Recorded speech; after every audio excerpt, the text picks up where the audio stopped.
The building was quiet early enough that even the receptionist hadn't settled in yet. A soft whirring came from the motion-sensitive lights clicking on as he entered the lobby. Andre Knox walked in carrying a laptop bag slung over one shoulder and a plain navy hoodie zipped halfway. He paused at the visitor sign-in desk, glanced at the empty chair behind it, then continued toward the elevator, tapping his badge to access the upper floors. It was his first time visiting this particular branch of the company, a high-rise satellite office on the outskirts of Dallas. Andre had flown in from headquarters that morning to lead a surprise audit on system security for the North Texas division.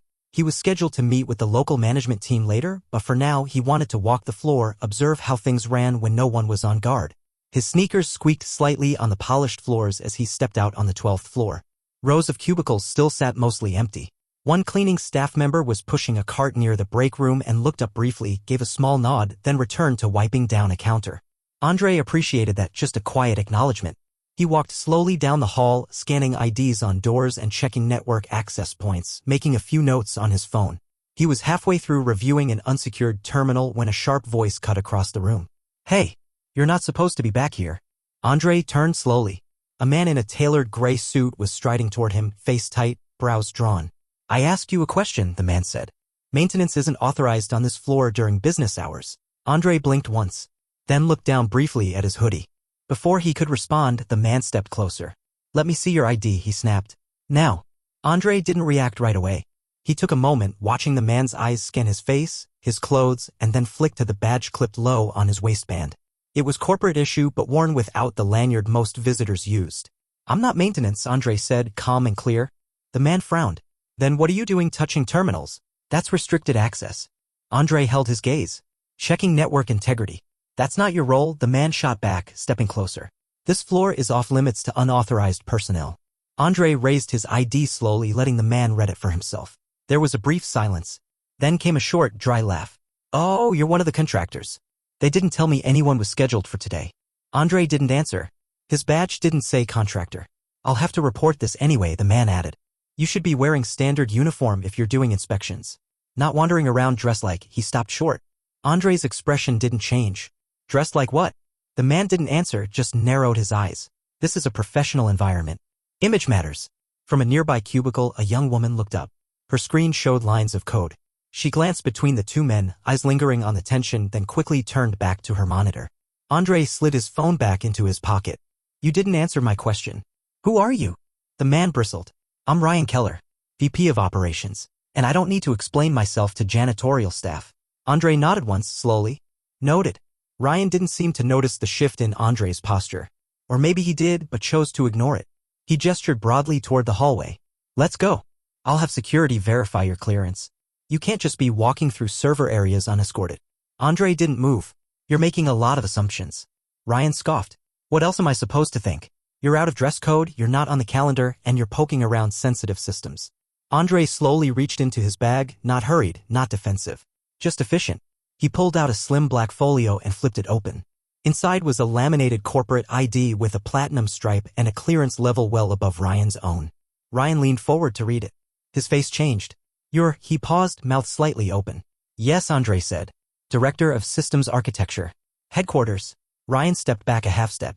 "I wasn't informed you were coming." "You weren't supposed to be," Andre replied. "That was the point." The hallway behind them had gone quiet. The woman at the coding terminal glanced up again. Two other employees stood near the coffee station, now frozen mid-conversation. Andre didn't raise his voice. Didn't look angry, but his stillness carried weight. "I flew in this morning," he continued, "to perform an unannounced audit on local infrastructure, team coordination, and security compliance. I started here, on the 12th floor, to observe without interference." Ryan's mouth moved, but no sound came out. "Anything else I should know, VP Keller?" Andre asked. "Before I finish my walk?" Ryan swallowed hard, then tried to rally. "Look, Mr. Knox, Andre, I didn't mean any offense. We've just had issues with unauthorized access before. You understand, I have to be cautious." Andre's expression didn't soften. "Caution doesn't excuse assumption." Ryan gave a tight, uncomfortable smile. "Of course. Just, next time, maybe a heads up would help everyone." Andre didn't answer. He turned and began walking again, scanning access logs on his tablet as he moved. Ryan followed awkwardly a few paces behind. "Would you like me to call the site lead? I can make sure everyone's available." "No, Andre said without looking back. I prefer to see how people behave before they know they're being watched. He stopped near the end of the hall, tapping a label on a doorframe. This storage room hasn't logged a security check in 6 weeks. That's a problem. Ryan shifted his weight. That's IT's responsibility. Andre turned slowly to face him. And your VP of operations. Isn't oversight your responsibility? Behind them, a few more employees had gathered in the hallway. Not intentionally, just slowly drawn by the tension. A woman from accounting. A man in business casual who hovered near the copier. Andre looked past Ryan to the growing crowd. Let me be clear, he said. This visit isn't just about code and firewall gaps. It's about culture. How people treat others when they don't think they're being evaluated. Ryan was silent. Andre's eyes settled on him one last time. You failed that part before I even opened my mouth. The hallway held its breath. Ryan's mouth twitched, searching for something. Defense, humor, a way out. But none of it came. Behind him, the employees who had gathered didn't speak. They just stood still, watching. Andre stepped away from the storage room door and continued down the corridor. His steps were unhurried, precise. A rhythm of purpose, not performance. One of the junior engineers, a thin man with glasses and a nervously polite energy, stepped aside as Andre passed.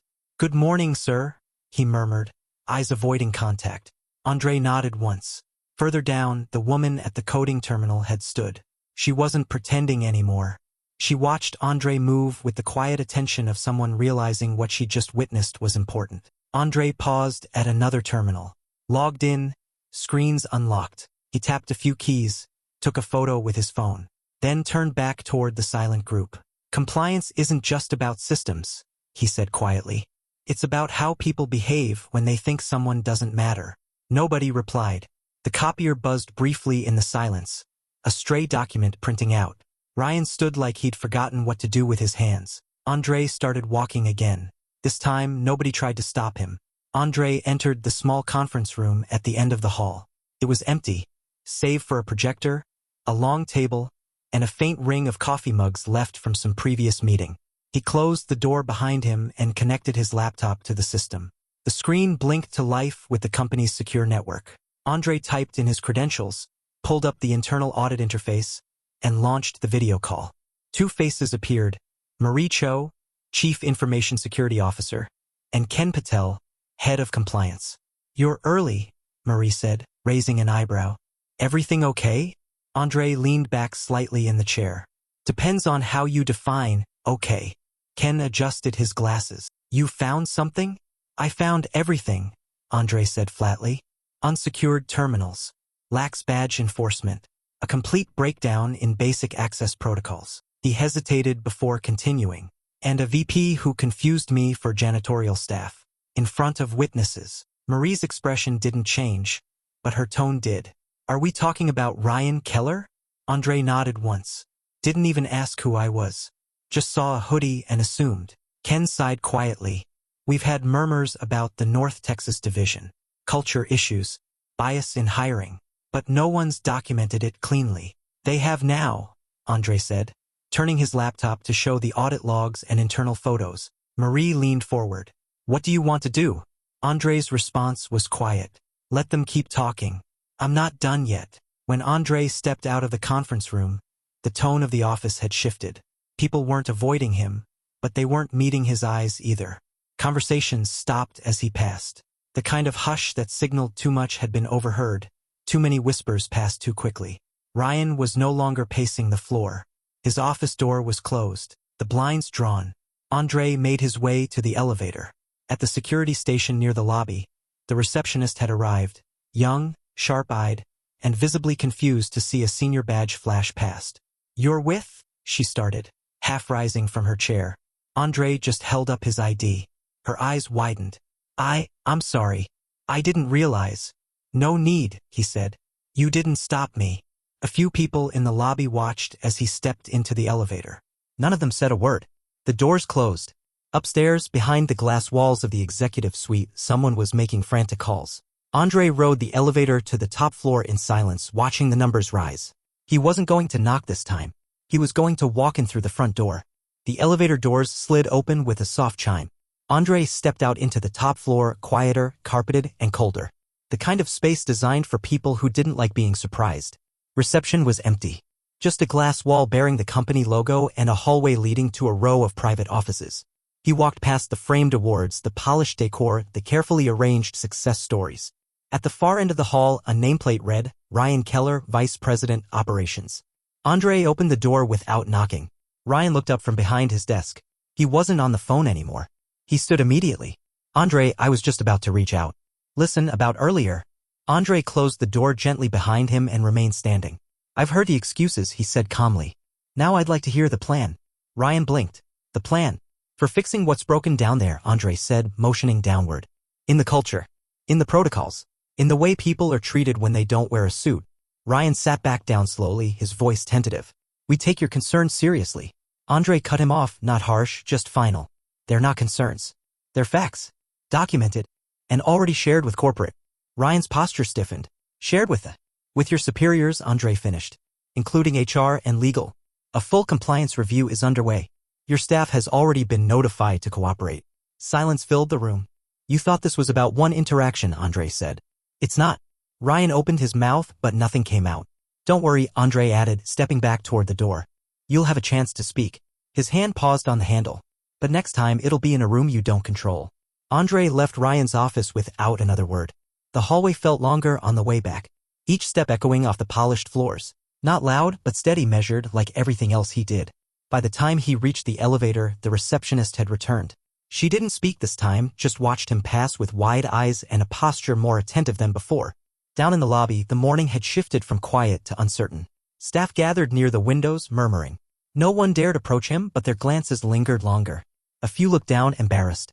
He crossed the lobby calmly, phone vibrating in his pocket. He didn't check it yet. Outside, the heat hit him immediately, dry and sharp against his face. His car, parked off to the side in the shade, waited. As he opened the door and slid inside, his phone buzzed again. This time he looked. Message from Marie Cho, just got off the call with the board. They want a full summary by end of day. Include everything. Don't hold back. Andre didn't smile, but his jaw set slightly like something had finally clicked into place. This wasn't about dressing someone down. It wasn't about teaching a lesson. It was about the ones who had watched it happen. And what they would do next. Back upstairs, conversations had shifted. The open plan workspace was quieter than usual. Screens glowed, fingers moved across keyboards, but something else hung in the air like fog. Not fear exactly, but awareness. In the break room, two junior analysts spoke in low voices.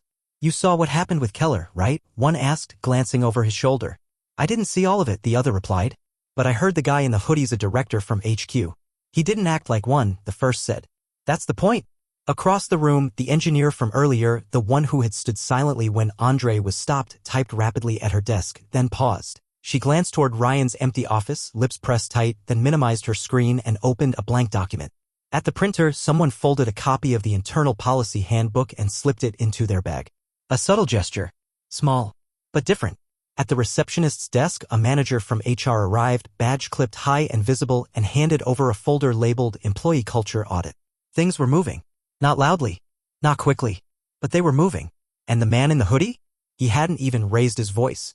Andre sat in a small rented conference room at a co-working space a few blocks away. He preferred it that way, neutral ground. No offices, no titles hanging on the walls. His laptop was open, the internal dashboard displayed in front of him. Audit reports, recorded interactions, access logs. All organized, all time-stamped. Marie joined the call first. You've stirred the nest, she said without preamble. Andre leaned back slightly. That was the idea. Ken Patel logged in a moment later. Ryan called me twice this morning. Sounded nervous. Defensive. He should be, Andre said. Marie nodded. We've already started compiling the documentation. HR will begin interviews tomorrow. Keller's name will be at the top of the list. Andre didn't gloat. He just scrolled through a list of flagged violations. He wasn't the only one. It's not about him, it's about what's been allowed. Ken adjusted his headset. What about the staff? Any allies? Andre paused. Some, he said. A few people looked away, but others watched quietly. Thoughtfully. Not everyone's asleep. Marie's voice softened just slightly. You think they'll speak up? Andre's reply came without hesitation. They won't have to be loud. Just honest. He glanced at the clock. I'll finish the report by noon. Then it's up to leadership to decide what comes next. Marie nodded. We're behind you. The call ended. Andre sat still for a moment, then began to type. Andre's fingers moved with practiced precision. The document wasn't long. It didn't need to be. Just clear. He detailed the events, timestamps, names, behavior patterns. Every step from the mistaken identity in the hallway to the closed-door meeting with Ryan Keller. He attached photos of unlocked terminals, footage from the lobby cams, and annotated commentary on the culture he'd observed. He didn't add adjectives. He didn't speculate. He let the facts speak. When he reached the section marked recommendations, he paused. Then he typed, * immediate review of senior leadership behavior, starting with VP Keller. * mandatory unconscious bias and protocol training for all floor-level staff. * reevaluation of internal auditing policies, particularly regarding access and escalation procedures. * anonymous feedback channel for employees witnessing inappropriate conduct. * site-wide reinforcement of merit-based interaction regardless of attire or perceived status. Under final notes, he wrote just one sentence. Respect is not a courtesy extended upward, it's the foundation expected in every direction. He hit send. The report disappeared into the secure system. He closed the laptop, exhaled slowly, and looked out the window. It was still morning, but something had ended. By mid-afternoon, the report had circulated. Not just to Marie and Ken, but to legal, HR, and 2 members of the board. Screenshots made their way through private channels. Quiet conversations started in executive suites and spilled into lower ranks. Ryan Keller was called into a meeting on the 14th floor. He returned an hour later, pale and tight-lipped, said nothing to anyone, and locked his office door. The receptionist, the one who had watched Andre pass through the lobby earlier, was now seated upright, her badge visible, posture sharp. She greeted everyone that walked in with eye contact. Downstairs, in the engineering bullpen, a printout of Andre's final sentence had been taped above the break room coffee machine. No one claimed it, but nobody took it down. Later that day, one of the junior developers knocked on the HR manager's door, not to file a complaint, but to volunteer for the committee they just announced, Culture, Conduct, and Accountability.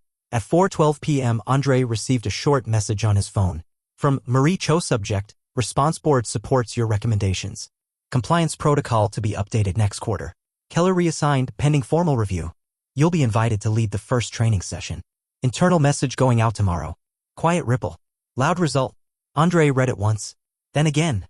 He didn't reply. He didn't need to. Andre sat alone at the airport terminal, a carry-on at his feet and the quiet hum of overhead announcements filling the space around him. His flight back to headquarters wasn't for another hour, but he liked arriving early. Empty time gave him space to think.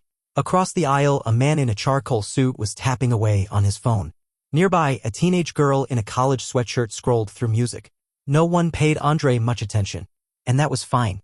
He sipped from a bottle of water and opened his laptop not to check messages, but to read through the notes he hadn't added to the report. The things that didn't fit on paper. The glance that lingered too long. The way voices dropped when he passed. The tension that wasn't written in policy but lived in posture. He thought about how easy it would have been to walk away after the first interaction. Let it pass. Shrug it off. But that wasn't the job.